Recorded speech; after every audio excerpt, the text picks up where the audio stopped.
जय हिंद फ्रेंड्स। अगर आप TGT, PGT, LT grade, GIC, प्रवक्ता इन सब चीजों की तैयारी हिंदी विषय से करना चाहते हैं तो ये वीडियो आपके लिए बहुत हेल्पफुल है।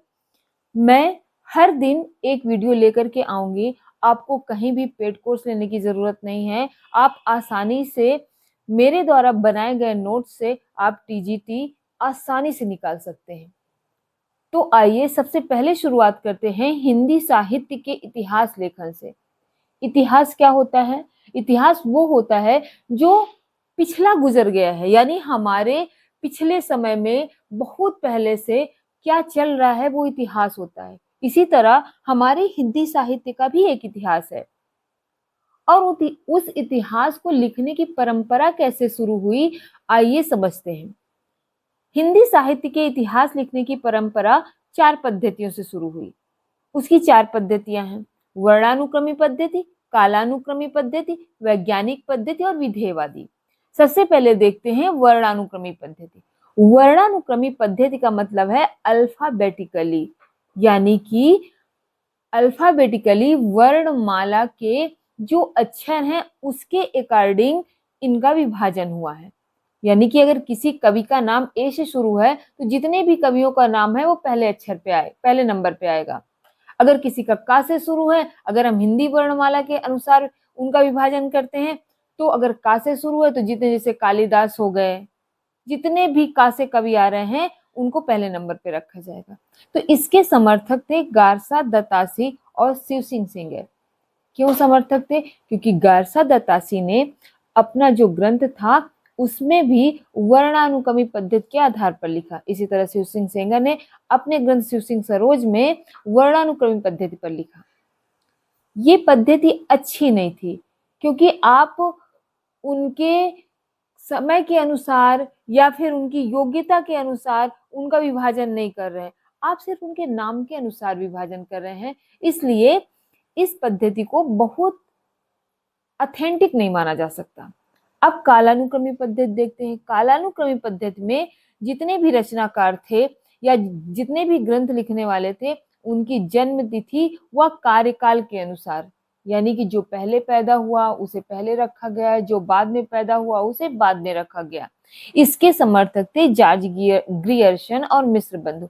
जॉर्ज ग्रियर्सन और मिस्र बंधु ने अपने ग्रंथ में जो कृतिकार थे उनका जो वर्णन किया है वो जन्म तिथि और कार्यकाल के अनुसार किया है। उसके बाद आती है वैज्ञानिक पद्धति। वैज्ञानिक पद्धति जो है वो तटस्थ व निरपेक्ष होती है। ये तथ्यों के आधार पर काम करती है, यानी कि उसमें अपने हिसाब से कुछ नहीं होता। जो तथ्य कहते हैं उनका संकलन करती है और उन्हें क्रमबद्ध तरीके से रखती है। जो विधेयवादी पद्धति है, इस पद्धति को सर्वश्रेष्ठ पद्धति माना गया है। इस पद्धति में आधार बनाया गया तत्कालीन सामाजिक परिस्थितियों का। उस समय समाज में जो परिस्थितियां चल रही थी उसके अनुसार कवियों का वर्णन किया गया। इसी के बाद आया आदिकाल, फिर रीतिकाल, ऐसे ऐसे जैसे सामाजिक परिस्थितियां चलती गई उसी के अनुसार हिंदी साहित्य का इतिहास लिखा गया। इसके समर्थक थे रामचंद्र शुक्ल और इसके जनक जो थे वो थे वेन तेन महोदय। इतना आपको समझ आ गया? तो अब समझते हैं इतिहास लेखन की जो आधारभूत सामग्री। आधार क्या होता है? नींव, यानी कि जहां से नींव पड़ी, जहां से शुरुआत हुई, सबसे पहले उसे देखते हैं। गोकुलनाथ जो थे उन्होंने 2 ग्रंथ लिखे थे। एक लिखा था 84वें श्रवण की वार्ता और लिखी थी 252वें श्रवण की वार्ता। इतिहास लेखन की जब सबसे शुरुआत मानी जाती है वो यहीं से मानी जाती है।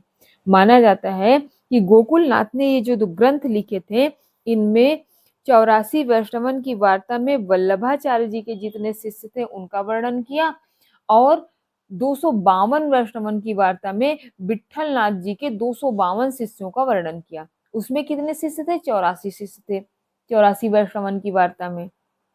उसके बाद आया भक्तमाल। भक्तमाल लिखा था नाभादास ने।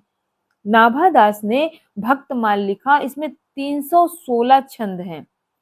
316 छंदों में 56 छंद की प्राथमिकता दी थी नाभादास ने और लगभग 200 राम भक्तों के विषय में इन्होंने वर्णन किया। यानी कि भक्तमाल में 200 राम भक्तों का वर्णन है। उसके बाद आया कालिदास हजारा। कालिदास हजारा को लिखा कालिदास त्रिवेदी ने। फिर गुरु ग्रंथ साहब। गुरु ग्रंथ साहिब गुरु अर्जुन देव का संकलन है।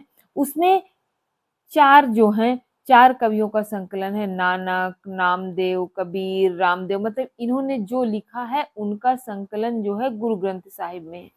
तो ये हिंदी इतिहास लेखन की जो आधारभूत सामग्री थी ये है।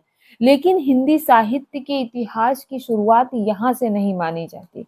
हिंदी साहित्य के इतिहास की शुरुआत मानी जाती है गारसा दत्तासी का ग्रंथ इस्तवार द ला लिटरेच्योर एंदुई एंदुस्तानी से। यानी कि गारसा दत्तासी ने ग्रंथ लिखा जिसका नाम था इस्तवार द ला लिटरेच्योर एंदुई एंदुस्तानी। ये हिंदी साहित्य के इतिहास लेखन का सबसे पहला प्रयास माना जाता है। भारत की विडंबना देखो, भारत में रह करके यानी हिंदुस्तान में हिंदी का इतिहास कौन लिख रहा है? एक विदेशी नागरिक।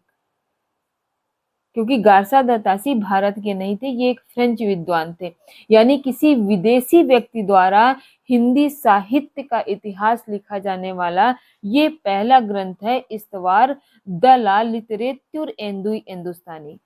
इसकी भाषा क्या है? फ्रेंच भाषा है।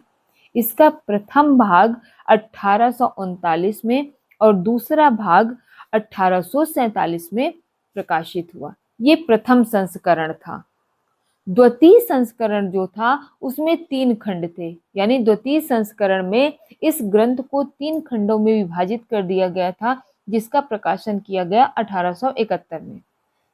राम कुमार वर्मा जी ने कहा है यह एक 14 पृष्ठों की भूमिका है। अब आइए इस किताब में जो इस्तवार द ला लिटरेच्योर एंदुई हिंदुस्तानी लिखा है, समझते हैं कि इनमें अलग अलग शब्द का अलग अलग मतलब क्या है। इस्तवार का मतलब होता है इतिहास, लिटरेच्योर का मतलब होता है साहित्य यानी लिटरेचर। लिटरेचर शब्द से बना है लिटरेच्योर। एंदुई का मतलब होता है हिंदवी यानी कि हिंदी, और हिंदुस्तानी का मतलब होता है हिंदुस्तानी। ये ग्रंथ ग्रेट ब्रिटेन व आयरलैंड की प्राच्य समिति द्वारा पेरिस से प्रकाशित हुआ। यानी इसका प्रकाशन भारत में नहीं हुआ, पेरिस में हुआ। और लिखा क्या जा रहा है? हिंदी का साहित्य हिंदुस्तान में लिखा गया और प्रकाशन कहाँ हो रहा है? पेरिस में। इसका हिंदी अनुवाद हिंदुई साहित्य के इतिहास नाम से 1952 में लक्ष्मी सागर वार्ष्णेय ने किया था। ये विदेशी द्वारा लिखा गया हिंदी साहित्य का पहला इतिहास था। हिंदी साहित्य इतिहास लेखन का सूत्रपात भी इसी ग्रंथ से माना जाता है। इस ग्रंथ में कुल 738 कवि थे। इसमें 738 कवि थे। हिंदी का इतिहास लिखा जा रहा था, लेकिन इसमें हिंदी के कुल रखे गए 72 कवि, और जितने भी थे वो रखे गए उर्दू के। इसका जो विभाजन था कवियों का वो अंग्रेजी वर्णमाला के अनुसार, यानी कि अल्फाबेटिकली रखा गया। जो अंग्रेजी वर्णमाला थी, जितने भी ए वाले कवि हैं वो पहले नंबर पे, बी से जिनका नाम है वो दूसरे नंबर पे, सी से जिनका नाम है उनका तीसरे नंबर पे। ये था हिंदी साहित्य के इतिहास का पहला ग्रंथ। लेकिन इस ग्रंथ में कुछ कमियां भी थी, क्योंकि सभी ग्रंथ जो होते हैं पहली बार लिखा गया, ऐसे ही लिख दिया गया, अल्फाबेटिकली लिख दिया गया। इसमें क्या कमियां थी? इसमें काल विभाजन नहीं किया गया। नामकरण का प्रयास जो था वो सही तरीके से नहीं किया गया, बस ऐसे ही अल्फाबेटिकली कर दिया गया। जो वर्णानुक्रम पद्धति थी वो सबसे निम्न स्तर की मानी जाती है। इसकी वर्णानुक्रम पद्धति है वो सबसे निम्न स्तर की पद्धति मानी जाती है, इसीलिए ये एक ऑथेंटिक ग्रंथ नहीं माना गया। इसमें युगीन प्रवृत्तियों का विवेचन नहीं, यानी उस समय में क्या सामाजिक परिस्थितियां थी, क्या वहां की आर्थिक परिस्थितियां थी, क्या राजनीतिक परिस्थितियां थी, इन किन्हीं भी चीजों का विवेचन नहीं किया गया। तो इसलिए इसे जो है एक ऑथेंटिक ग्रंथ नहीं माना जा सकता। आचार्य रामचंद्र शुक्ल जी ने इसे कविवृत्त संग्रह माना था। ऐसी वीडियो देखने के लिए आप मुझे फॉलो कर सकते हैं और डेली आपको एक वीडियो देखने को मिलेगी और आपकी तैयारी बहुत अच्छे से हो जाएगी।